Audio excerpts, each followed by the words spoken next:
Amen. Hallelujah. Praise the Lord. Praise the Lord.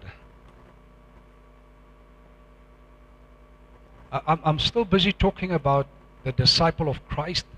And remember what Jesus, one of his last instructions in Matthew 28, he said, go and make disciples of all the nations. And then he instructed us how to do it. He said, teach them to obey. So it's not just about the teaching, and it's not just about the making of a disciple. It is the disciple should obey the word of God. The disciple should follow the instructions of the King of Kings.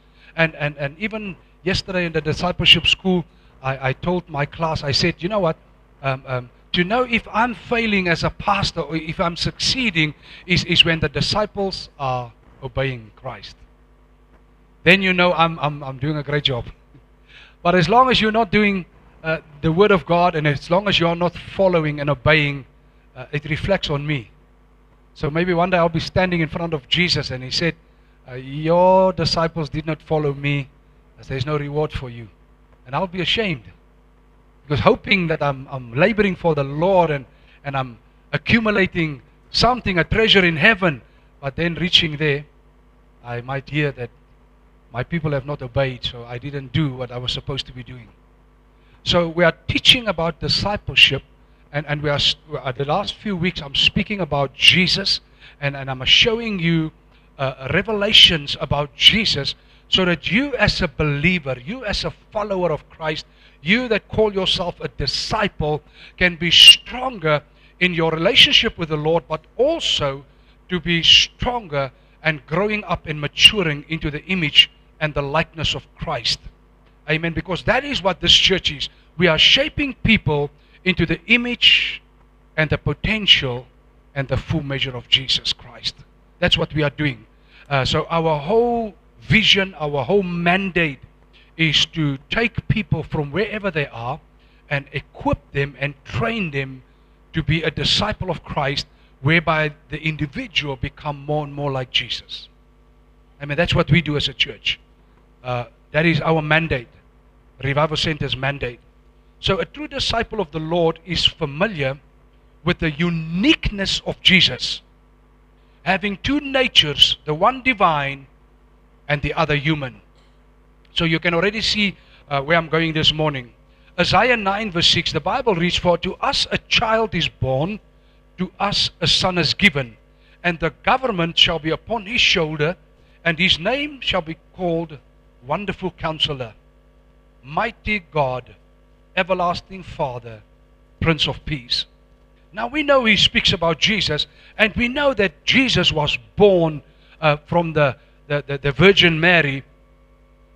But we also know that there was a certain time in the life of Jesus when he was around 30 years old. He came down to the River Jordan, and John the Baptist baptized him. And the Bible tells us in Matthew 3, when he rose out from the water, the heavens opened, the Holy Spirit came down on him, and Father, God our Father spoke from the heavenlies, and he said, this is my beloved Son. And so God introduced Jesus to the world. Now it's very important to understand this.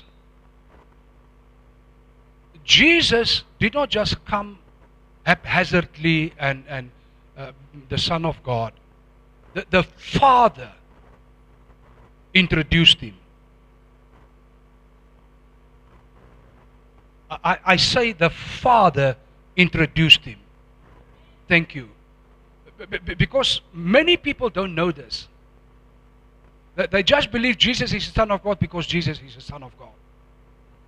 But he's the Son of God because his Father introduced him. Remember when at the time of his birth, the angels came and said, but there will be one born in Bethlehem. And those people from the east followed the star, and they came and they found Jesus, the baby. But when it was time to be introduced as the Son of God, the Father himself introduced him.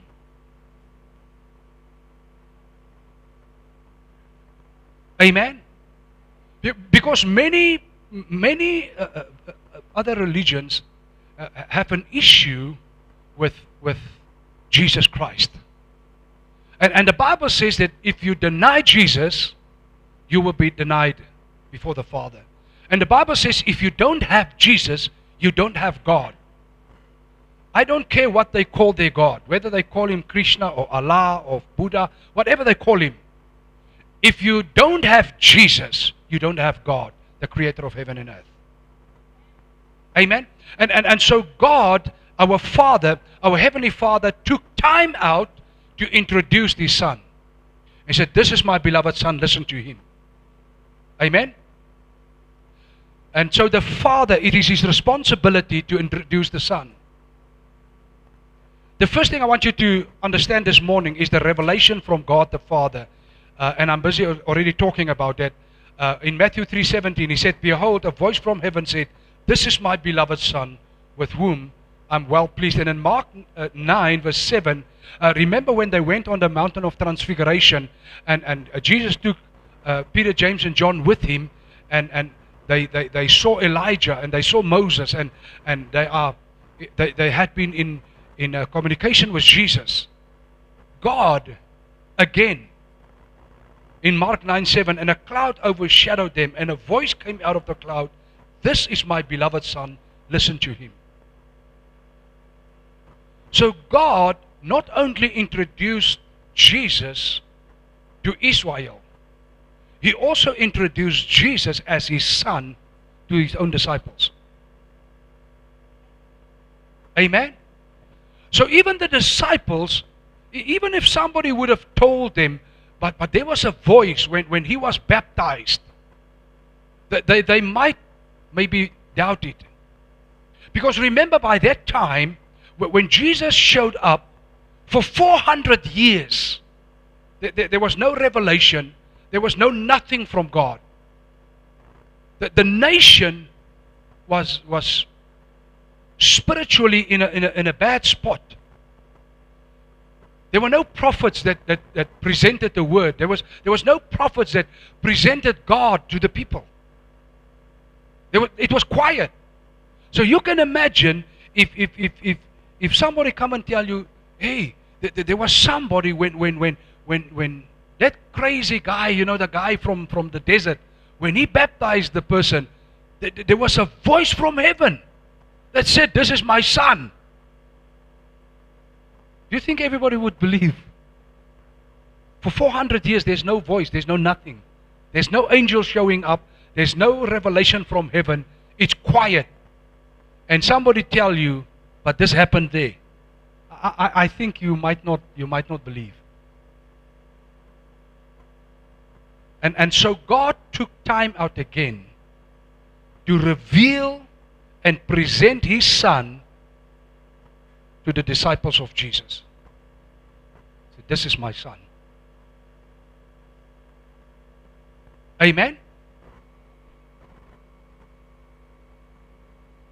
In both these instances, God the Father spoke into creation and presented the Son of God to us.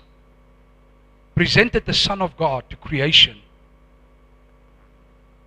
The eternal God introducing His only begotten Son to the world. Now Jesus, having His Father's divine nature and likeness, being a human being with a human nature just like us.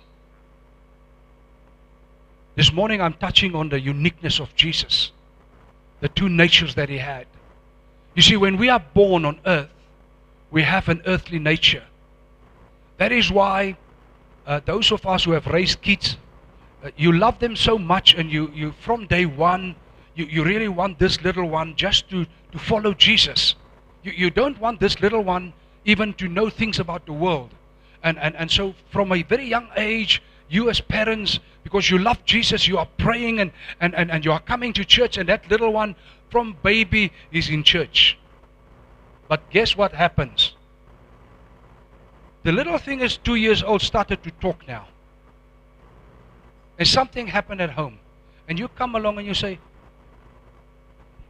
what happened here? The little one says, I don't know. And you say, who did it? It's not me. And you know there's no one else. It's this little thing who did it. Who taught that little thing to lie? Did you teach your little 2-year-old how to lie? Shame on you. No, you didn't teach him to lie. Who taught him to lie? The earth nature. The nature of this world have taught him to lie.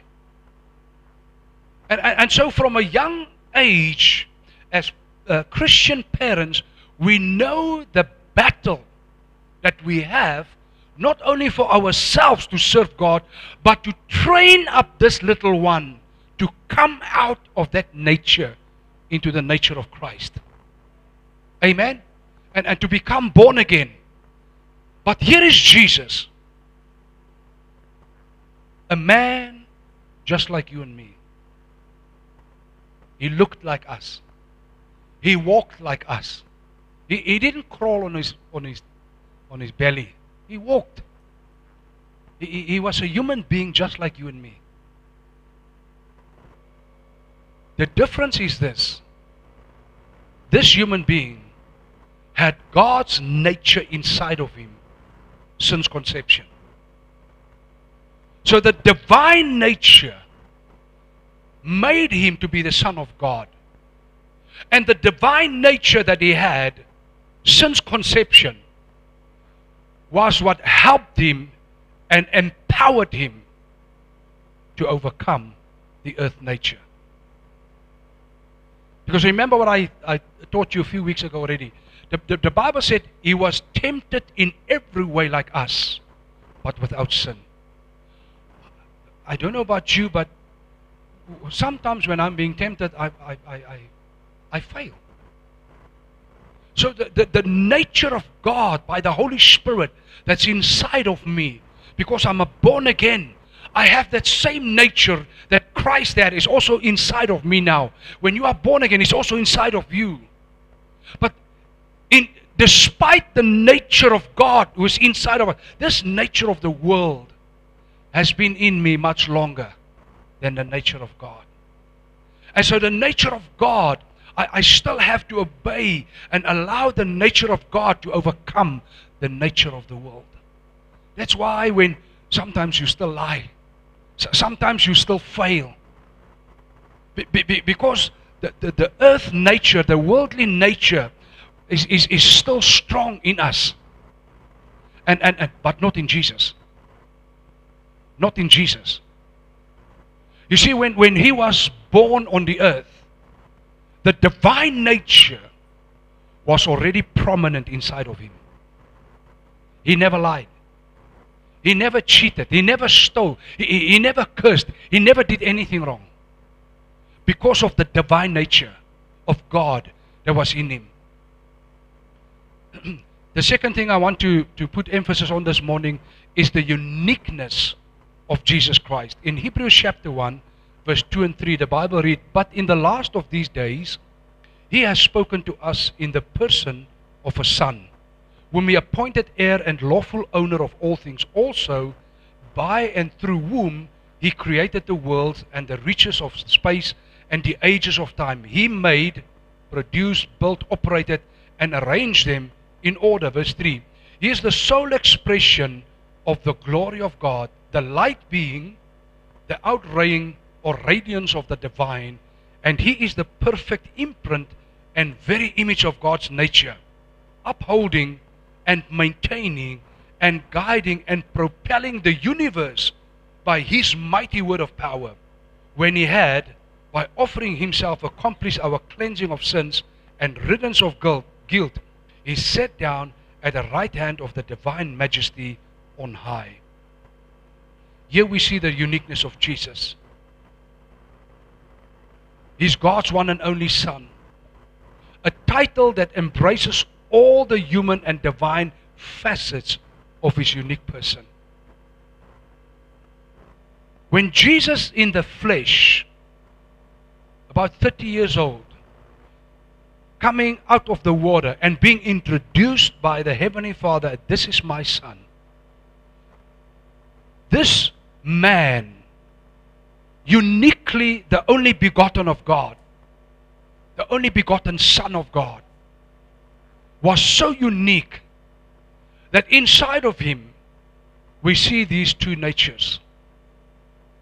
And never once in his whole life did the nature of this world overpowered the divine. Never. This is beautiful. This is so beautiful. Jesus is in his humanity the heir of all things as a result of his victory at the cross. He became the heir of all things. And because he inherited, those of us who are born again, we stand in line to receive an inheritance from him. At the cross, he won the battle over Satan. He won the hand of his bride, the church, and he won the eternal redemption for all mankind, for all those who are willing to receive it. Unfortunately, some people will not receive it. Unfortunately, some people will be going to hell. And God never intended. The Bible is so clear. God never designed and created hell for human beings. He created hell for Satan and his demons. But unfortunately, and I want you to hear me very well, please, because there's a tendency that some people believe, or in their Christian belief system, they have this kind of an understanding that because of some people's tribal link or connections or what nation they are, that they will have preference when it comes to salvation. I want to help you. It's a lie. It's a lie. Every human being will be saved by grace, which is a gift by God, if you accept the sacrifice. That's it. That's it. Thank you, sir. There are people that believe because of the color of their skin, they are the chosen race, and the gates are open for them. I have bad news for them. The color of your skin doesn't open anything for you in heaven. Amen? The bloodline that you are in does not open anything in heaven for you, except if you belong to the bloodline of Jesus. That means you are born again. That's the only time your bloodline will help you. But being from a certain nation, being from a certain race, and trying to twist the word of God to make people believe that this specific nation, they will have preference in heaven, is not true. The Bible is very clear. The Bible is very clear. In the same scriptures where they find those little hidden things, is in the book of Romans. And in the book of Romans, Paul explicitly says, Israel will be saved like the Gentiles. That means they need to become born again. Nothing will open the door for us unless you are born again. And you can only become born again if you accept the sacrifice that Jesus has done on the cross on your behalf and on my behalf. In his deity, the Father brought about the creation of the universe, space and time through him. In Colossians 1 verse 19 and 20, for in him all the fullness of God was pleased to dwell, and through him to reconcile to himself all things, whether on earth or in heaven, making peace by the blood of his cross. In his unique person, Jesus Christ, who is God incarnate, binds all things together, whether they be of this creation or transcended, after he made peace with the blood of his cross. everything because of the sin of Adam and Eve. Creation and man was in enmity with God. It was we were separated from God. And Jesus, when He died on that cross, and His blood became the price, the offering that was presented to our Father in heaven, Jesus made peace. He removed the enmity. He removed the stumbling blocks. He removed what the Bible called the middle wall of separation between us and God. But also, His blood removed the separation that was between different nations and different tribes. Thank you. And that is why the Bible explicitly says there's no Greek, there's no Jew, there's no barbarian, there's no Skitch, there's no man, there's no woman. We are all one in Christ. All the divisions, all the things that the enemy is presenting us with. You look different. All those things means nothing in the kingdom of God. I thought somebody's going to shout amen. Let me try to say that. All these things that the enemy tried to present to us to bring division and racism and tribalism, all those things is a zero in the kingdom of God. A zero. So let no one tell you, because you are from this tribe, ABCD, or because you have this skin color, ABCD, or because your eyes look like this, ABC. Let no one come and confuse you. Jesus paid the price for all those things what the enemy have been using to bring hatred and enmity and strife and whatnot among people. Jesus paid the full price for that. But my concern is many times born again believers don't live like that is the truth. They don't live and they don't act like they believe it.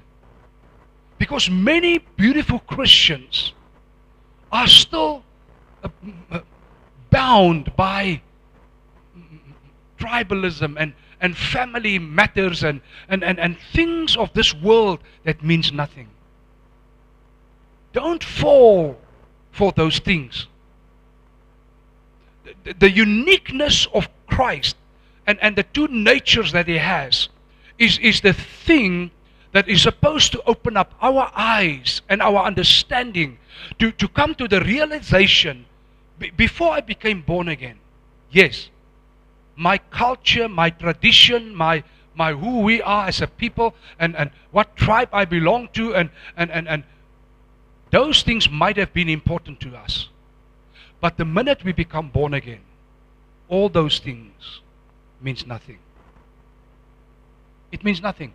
I have seen how churches are struggling because of tribalism. This is a church for white people. This is a church for Wangali speaking people. This is the church for Damaras. This is a church for Shivambu.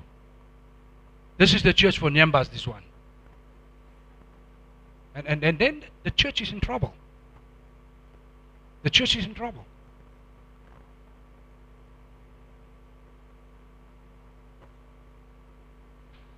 Sometimes people would come to me and say, Pastor, can we not start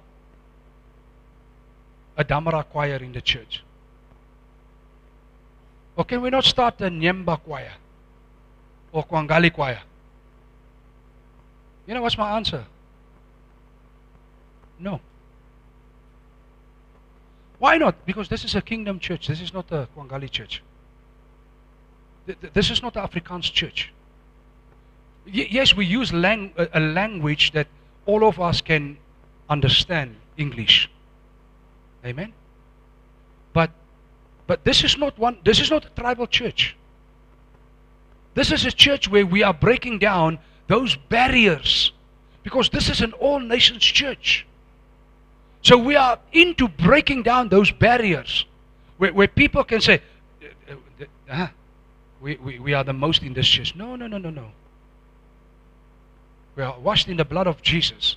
We are no longer attached to that old nature that pulls into one direction of where we come from with our roots and our culture. No, we are not like that. And so Jesus paid the price. And we need to learn from Him how the uniqueness of these two natures are functioning together while we are still walking the earth. By becoming truly human forever, and at the same time He remains perfectly divine in an undiminished way. Jesus is the unique bridge between the material and immaterial, between the eternal and temporal, between the spiritual and the physical. Even the Israelites, remember when they came out of Egypt, Joshua at one time addressed the nation and he said, you must choose who you're going to serve. Are you going to serve the gods of the Egyptians where we came from? Are you going to serve the gods of these nations that we have taken the land from? Or are you going to serve the living God? And then Joshua said, but because for me and my house, we have made up our mind, we're going to serve the living God. Now listen carefully.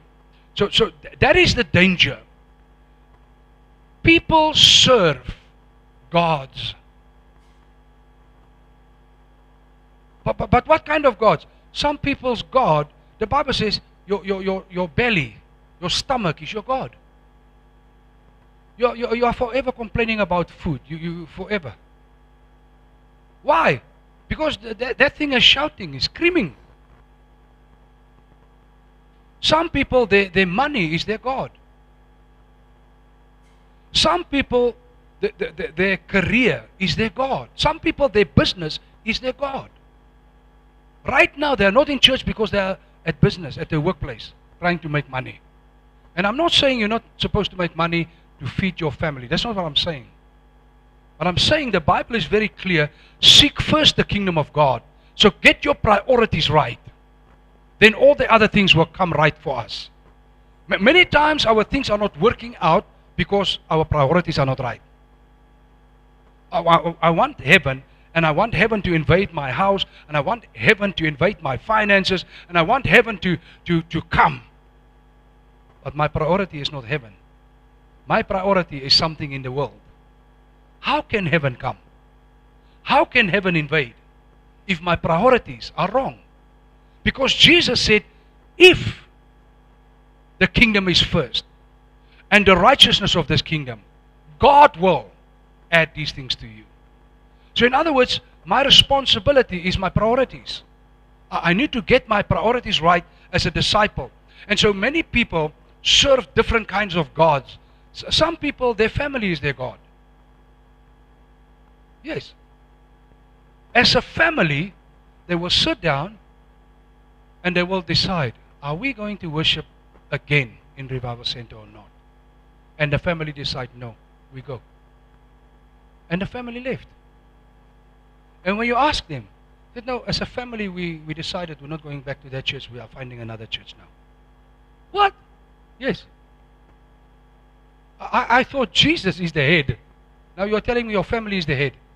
No, Pastor, it's not like that, but as a family we have decided.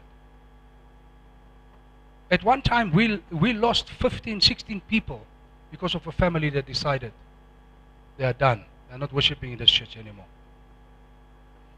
15 people, this was 15. 15 left the number of years ago. I was so shocked. I said, my God, how can a family decide on behalf of me where God says I must worship? And my family said, no, you're not going back there. We as a family, we are done. It's shocking. It's shocking. And so Jesus is that bridge between the supernatural and the natural, between the physical and the spiritual.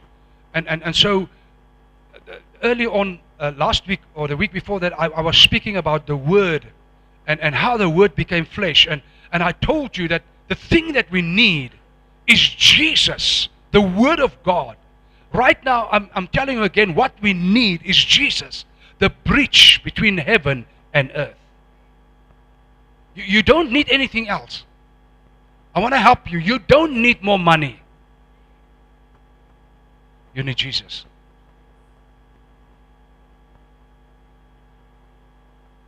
I don't know why when people come to me, they never ask me, Pastor, please pray for me for more of Jesus in me. They, Pastor, please pray for me for more money. Oh my God. Amen. I'm still praying for you, don't worry. Matthew 22 verse 41 to 46. While the Pharisees were gathered together, Jesus asked them, what do you think about the Christ? Whose son is he? The son of David, they replied. And he said to them, how is it then that David, speaking by the Spirit, calls him Lord? For he says, the Lord said to my Lord, sit at my right hand until I put your enemies under your feet. If then David calls him Lord, how can he be his son? And no one could say a word in reply, and from that day on no one dared to ask him any more questions. Jesus himself made the fact absolutely clear that the Messiah would be a true human being, and at the same time he is truly God.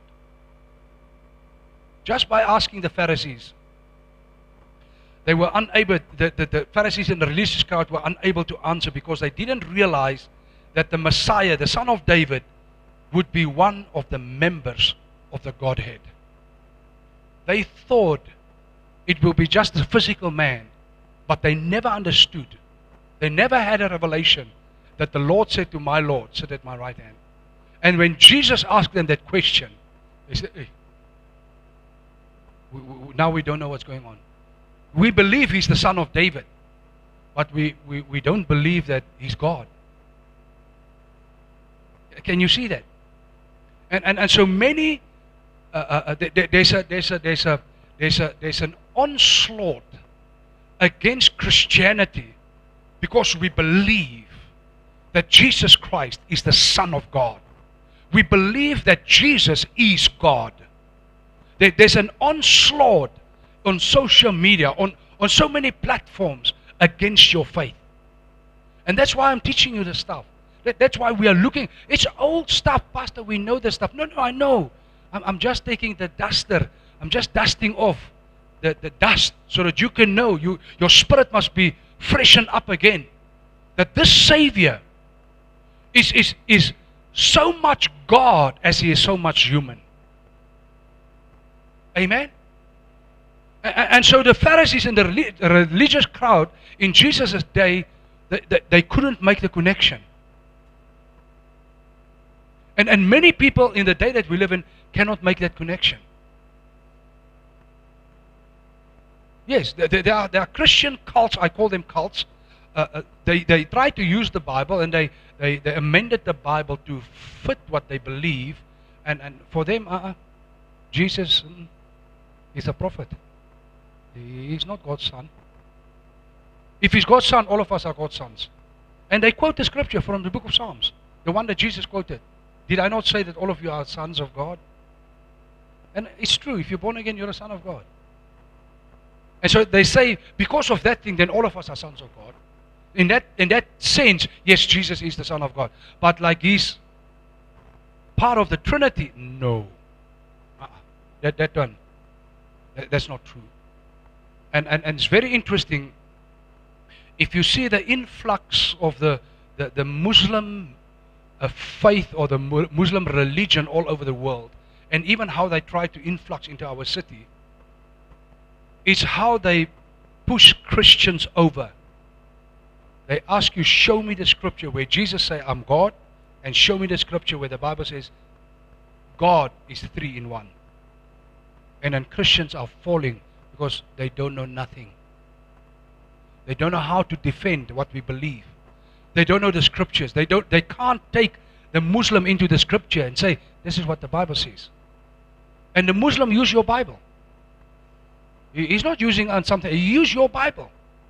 So show me in your Bible where Jesus said, I'm God.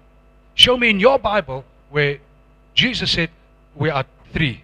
Or where the Bible, one scripture says, there are three. Amen? And so there's a demonic, satanic move all over the world into the Christian nations of the world by these false Baal worshippers, devil worshippers, with the rubbish they are bringing in, and many sincere Christians are falling because of that stuff, because they don't know the truth. Yes, they believe since Sunday school God is 3 in 1, and they believe this, but they can't defend it. They can't stand on their feet and protect what they believe because they are not there. Jesus is absolutely unique with a perfectly complete divine nature from his Father and a complete human nature from his mother. In Psalms 110 verse 1 is where Jesus quoted, he said, the Lord God says to my Lord the Messiah, sit at my right hand until I make your adversaries your footstool. If the Messiah is literally a son of David, then he must be a human. And if he is Lord, as David calls him in Psalm 110:1, then he must be God as well. Both elements of our Lord's unique nature, divine and human, are essential for the accomplishment of God's plan to redeem humanity. Jesus was not half God and half man. There was another thing that I heard from someone. No, he's not half God and half man. No. Can a donkey be a half donkey? Can a cattle be a half cattle? Can a human being be a half human being? You're either a human being or not. Amen? And Jesus is either God or he's not. But not half God, half man. No. I don't know if that concept is somewhere in your mind or you heard it somewhere. No, he's just half God, half man. No. He's not half God, half man. He's absolutely God and he's absolutely man. Not half. Not three-quarter, no. Full. And that is why I believe one of the reasons why many born-again Christians struggle.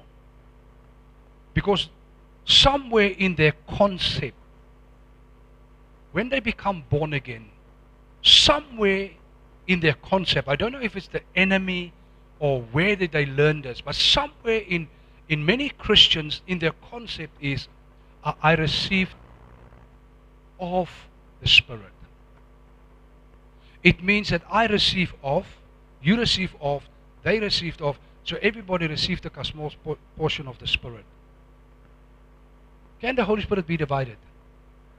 So when you receive the Holy Spirit, you receive the fullness of Him.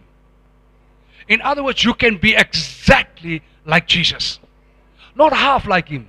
Not, I'm struggling, I'm striving, I'm getting that. You can be exactly like Him. Because the Holy Spirit is not divided in small portions and you get a small piece and you get a small piece and I get another small piece. No. When God poured out His Spirit in your heart, you received the fullness of the Holy Spirit. Exactly, God Himself came to dwell inside of you. In the fullness of God. Amen? He is God incarnate, completely God and completely man. Number 3, Jesus Christ, one person, fully God and fully man. I'm putting so much emphasis on this because when we leave this morning, I want your heart to burn of this truth that Jesus Christ is God and Jesus Christ is man. Amen? In John 4 verse 6, Jacob's well was there, so Jesus, wearied as he was from his journey, was sitting beside the well. It was about the 6th hour. In John 19:28, after this, Jesus, knowing that all was now finished, said, to fulfill the scripture, I thirst. And remember when he was fasting and praying for 40 days, the Bible says, towards the end, he became hungry.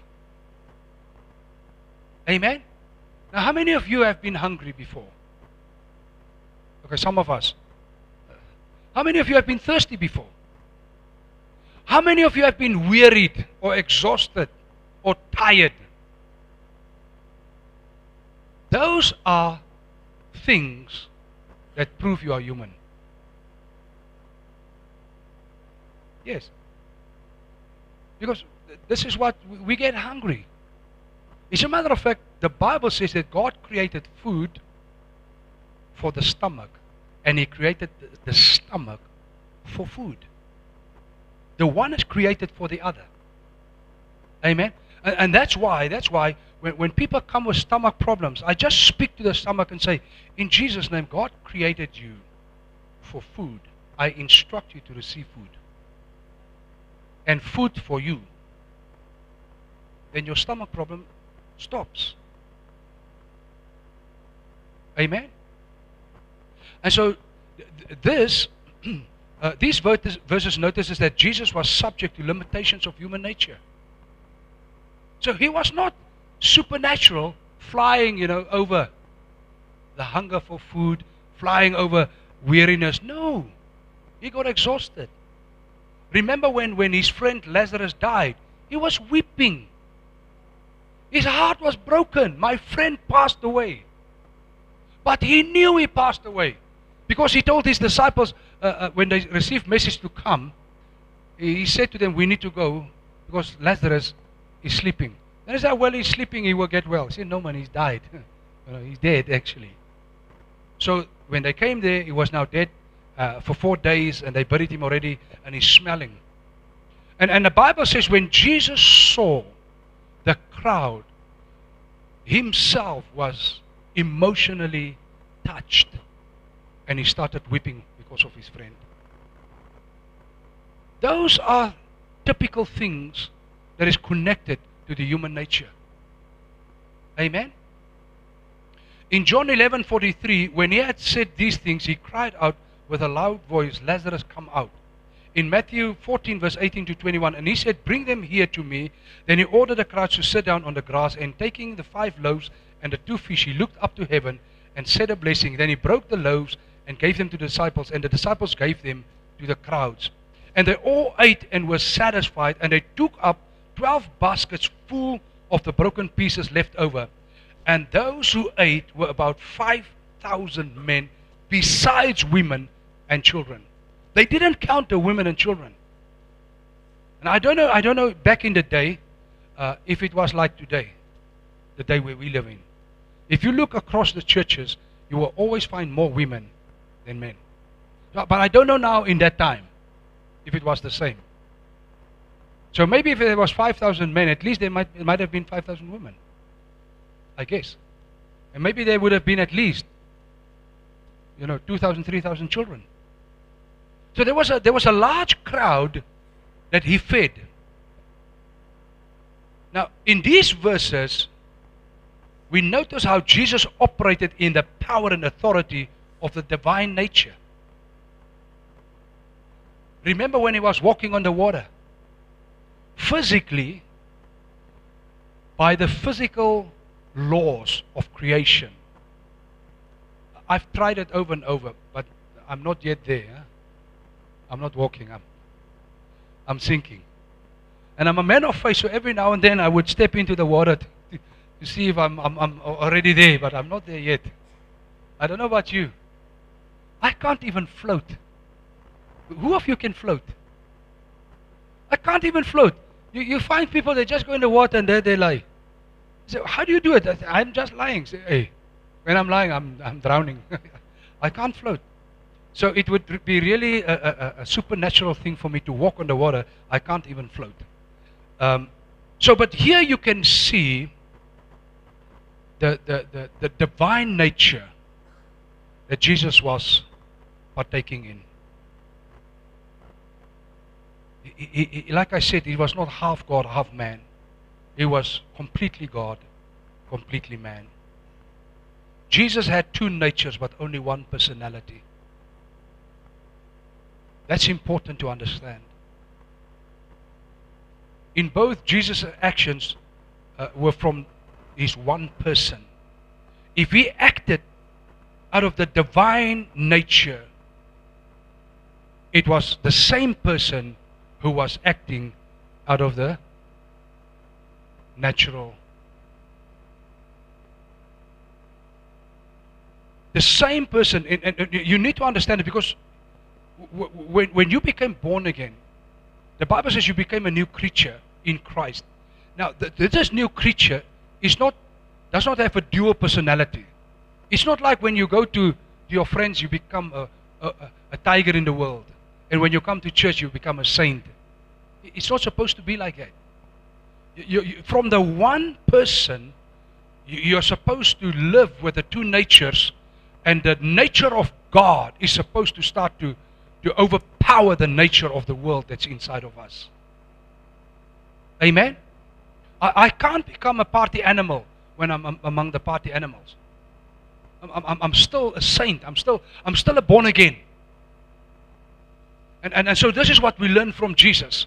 When he was walking the earth, and he came to that woman at the well who had so many failed relationships with men, and most probably open for a next one. Jesus was not interested in that. Even though he had the full nature like us, he was not interested in that. What he was interested in, to save a soul. What he was interested in is that this woman is going to run back and she's going to bring the whole city. Amen? So the divine nature has overpowered him to do whatever he did as a human being for the glory of God's kingdom. But that's now where many of us are struggling. You see, when I'm in a certain crowd, I need to fit in. And when I'm in the church crowd, I need to fit in again. So I become a chameleon. In this crowd, I have my blue color. In the church, I have my purple color. Yeah, I know how to clap hands and dance and shout hallelujah. And I like it. But there I know how to, I don't know those steps, what they are doing. But I know how to do that. And people cheer me on because I'm the party animal. They like it when I'm coming. You are living two lives. And it's not meant to be like that. It's a matter of fact, it's actually impossible. But we break the truth of God's word, and we live like that. We can't do it. We can't do it. Since the time of his birth, Jesus Christ has always been true God and always a true human being. In Hebrews 1 verse 3, the first portion, it says, He is the sole expression of the glory of God, the light being the outraying or radiance of the divine, and He is the perfect imprint and very image of God's nature, upholding and maintaining and guiding and propelling the universe by the mighty power, mighty word of power. So Hebrews 1 verse 3 teaches that between the divinity of Christ and the humanity of Christ, there is complete harmony and integrity, with no rift of personality whatsoever, in the one undivided person of Jesus Christ. The divine and the natural have come together, but the divine always overpowered the natural. But where we are standing, we are coming from the kingdom of darkness, and we are stepping into the kingdom of light.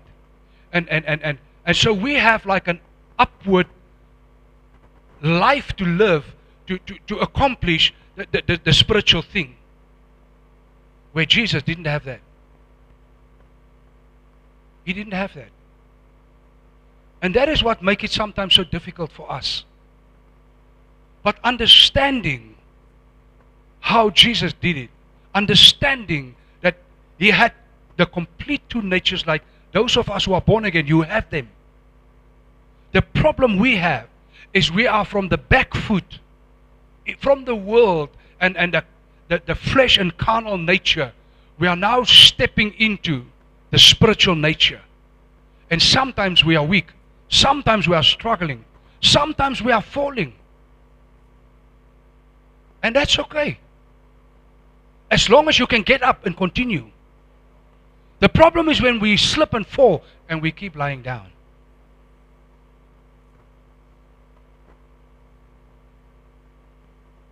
And so this is how Jesus have done it. There was such a harmony. He was not one moment struggling between the carnal and the spiritual. Never. Because his whole being was overpowered and saturated with the spiritual. When the carnal said, I'm hungry, he was looking for food. What the hunger didn't control him.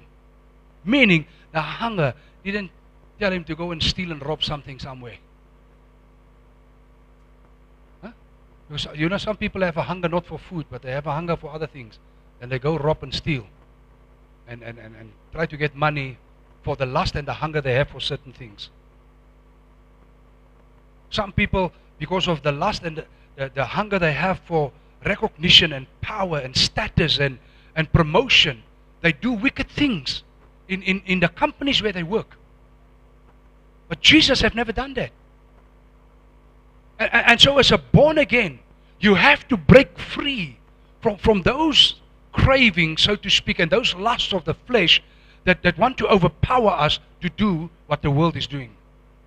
As a born again, we have to fight off these things. That's why the Bible says, lay off, lay down, get rid of the clothing of these things, and clothe yourself with Christ. Amen? And so when you and I are facing these battles, as long as we are looking at the battle, and as long as we are looking at ourselves, the hunger and the lust of these fleshly things are becoming stronger. But the minute you see the battle and you start to look at Jesus, you say, my God, help me in this. I know you struggled with this as well. Help me in this. I believe the power comes your way. I believe, Lord, will help you and lead you out of that. Number 4, Jesus emptied himself. In Philippians 2, verse 5 to 8, have this attitude in yourself, which was also in Christ Jesus, who, as he already existed in the form of God, did not consider equality with God something to be grasped, but emptied himself by taking the form of a bondservant and being born in the likeness of men and being found in appearance as a man. He humbled himself by becoming obedient to the point of death, death on a cross. He emptied himself of glory. In John 17:5, Jesus prayed and he said, glorify me with the glory I had with you before the world existed. So when he was walking as a man, he was not completely with the glory of God, because then he could not have been a man. So when he came, he left glory behind in heaven. Another thing that he emptied himself of was he emptied himself of independent authority. You see, as God and part of the Trinity in heaven, he could function let me say function individually as he wills, because he was one of them there. But the minute he came to earth, he emptied himself from that thing. And he said, I can't do anything unless my Father tells me what I should do. Can you imagine? I don't know if it's even possible to imagine this, but let us say you are the CEO of a company. Or let me say you are the boss of your own company. And one day you decide, I'm going to step out of this position. I'm just going to be one of the cleaners inside the company. And you willfully step out of the authoritative position to instruct people to do things. And you can see now how the company is going wayward because you are not there to make decisions. Because I think that's what happened with Jesus. He started seeing these human beings, hey. Look at them, they are wayward. They are not supposed to be like this, but they are like this. So he emptied himself of independent authority. In John 5:30 he said, I can do nothing on my own. Another thing is Jesus released the voluntary exercise of his divine attributes and operated within the limitations of humanity. You know, as God, He could have said anything. He could have done anything. He could have, but he didn't. He deprived himself of all those attributes. And he came into the limitations of a human being. Another thing is he gave up eternal riches. The Bible says in 2 Corinthians 8:9, though he was rich, yet for your sake he became poor, so that you, by his poverty, might become rich. And the last thing he gave up his intimate relationship with the Father. Can you imagine? The Bible says in Matthew 27:46, my God, why have you forsaken me? Remember when he was on the cross and the Father separated from him. Before he came, he knew this is the price. And he was willing to pay the price for you and me. Amen? Number 5. The glorified Jesus still looks like a man. The glorified Jesus still looks like a man. Before we touch the scripture, remember when after he rose from the grave, he came into the room where the disciples were together. And he said, look at me. Look at my hands. Touch me. A spirit does not have a body. So he still looked like a human being. In Revelation 1 verse 12 to 18, then I turned to see the voice that spoke with me. And having turned, I saw 7 golden lampstands. And in the midst of the 7 lampstands, one like a son of man. What does the Son of Man look like? He looks like us. 2 eyes, 2 ears, a nose, a mouth, hands, a body like us. 2 legs, 10 toes, 10 fingers. He said, like somebody like a son of man, clothed with a garment down to the feet and girded about the chest with a golden band. His head and hair were white like wool, as white as snow, and his eyes like a flame of fire. His feet were like fine brass, as if refined in a furnace, and his voice as the sound of many waters. He had in his right hand 7 stars. Out of his mouth went a sharp 2-edged sword, and his countenance was like the sun, shining in his strength. And when I saw him, I fell at his feet as dead. But he laid his right hand on me, saying to me, do not be afraid. I am the first and the last. I am he who lives and was dead. And behold, I am alive forevermore. Amen. And I have the keys of Hades and of death. So when John saw Jesus, he saw him, things in his hand. He saw his eyes. He saw words. He heard words coming from his mouth. And even the hand touched him. So Jesus, when Jesus appeared now, he doesn't appear like a spooky, kind of thing. When Jesus appeared to you, you will know exactly this is Jesus. And you will know he looks like a man. Daniel 7 verse 13, I saw in the night visions, and behold, on the clouds of the heavens came one like a son of man, and he came to the Ancient of Days and was presented before him.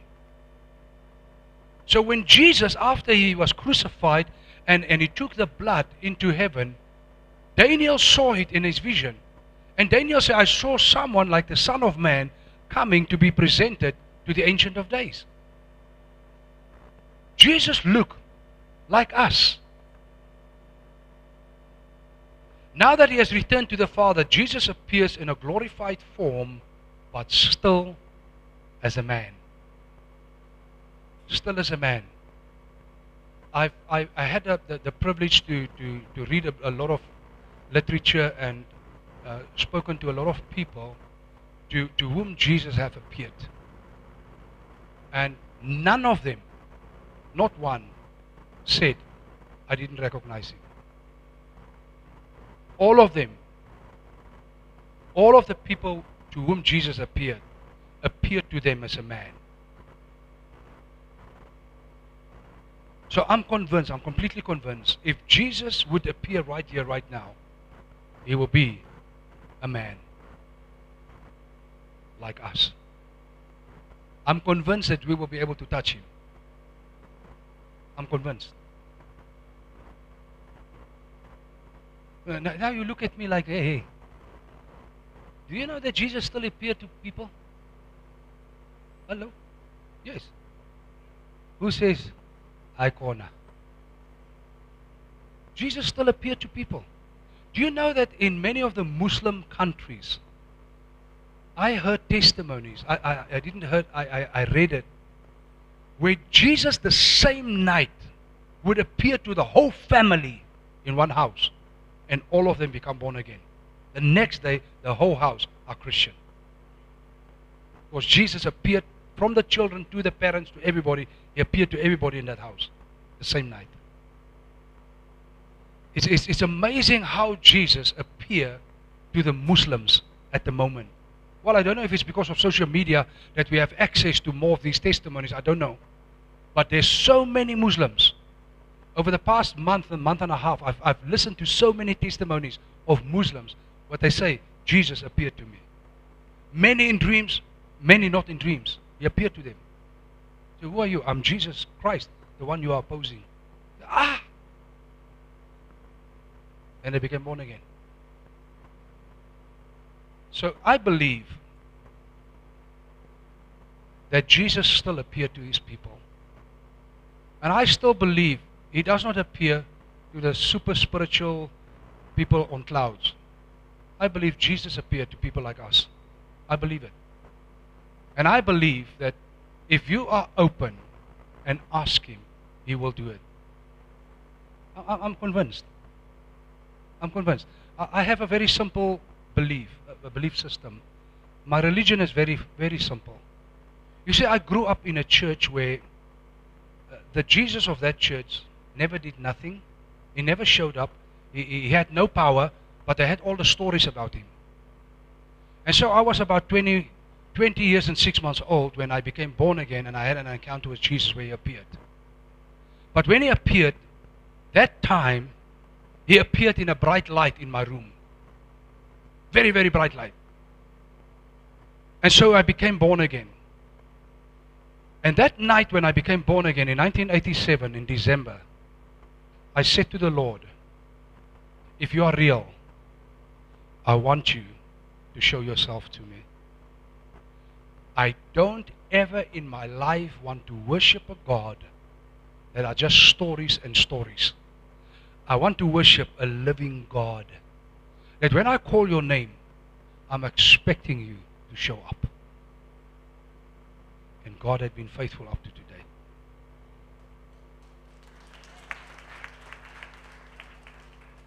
Some people don't mind to worship a distant God beyond the blue. I mind. I mind. I want him to be here. I want him to be next to me. If sometimes you need someone, but where do you go? I'm going in my inner room, and I said, Jesus, you must come and sit here. You must. I need to have someone now. And he's always faithful. He's always faithful. Always. So don't believe that our God is a distant God beyond the blue. One day, no. This day, today, yes. Amen? Praise the Lord. I want you to stand on your feet. I'm done with the uniqueness of Christ and the two natures that are so one in Christ, and the divine nature that was always empowering him to be the Son of God and to pay that price for us. And the encouragement for you and me, if you are born again, to allow the nature of God to overpower your earthly nature so that you can bear the fruits of the kingdom of God. I'm going to ask you 5 questions, and then I'm going to allow you to think about this and pray your prayer and make your commitment this morning to the Lord. Number 1, do you understand the uniqueness of Jesus? Do you understand it? I'm not asking you, do you know it? I'm asking you, do you understand it? the uniqueness of these two natures. Number two, do you believe that he had two natures, divine and human? He was not half God, half man. Do you believe, number three, that he emptied himself in order to operate under the limitations of humanity?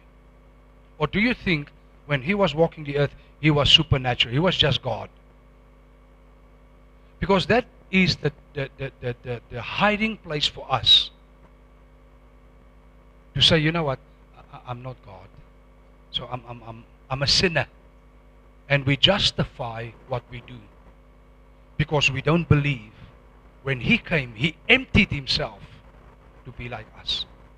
Only with the spirit and the nature that can overpower the earth. That's all. When you become born again, you have that same spirit, that same fullness of the same amount, the exact same spirit that was in Christ is in you.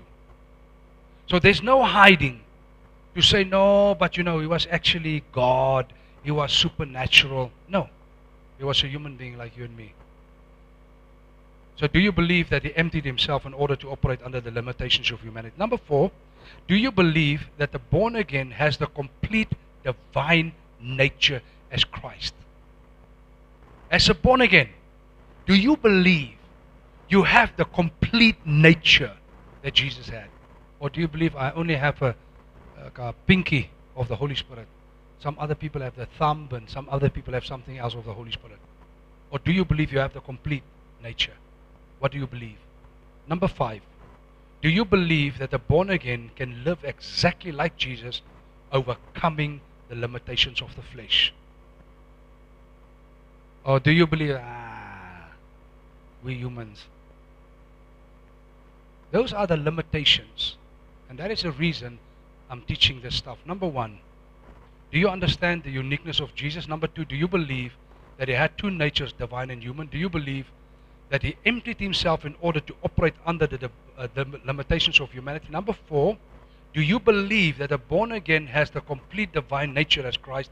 And number five, do you believe that a born again can live exactly like Jesus, overcoming the limitations of the flesh?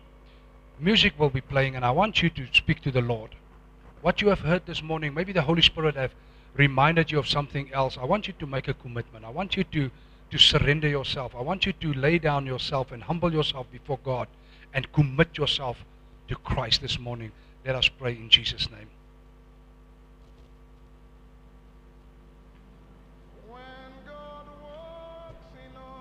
Heavenly Father, thank you so much for this teaching and this truth, Lord. Father, sometimes we were not sure about the uniqueness of Christ, and Father, sometimes we are hiding in our sins and wrongs and making ourselves believe that we have not received the fullness of the Spirit of God. But Father, this morning we ask you forgiveness. Forgiveness if we have not understood. Forgiveness if we have not believed. Forgiveness, Lord, if we have been confused and what the reason might be, Lord. We ask you to forgive us. But Holy Spirit, I pray that you will come and reveal this truth to our hearts and our understanding. That we have received the fullness of the Christ when we became born again. And that we can be exactly like Jesus.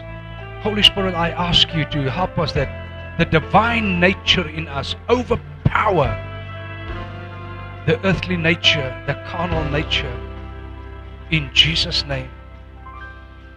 Lord, I pray that we will walk in the Spirit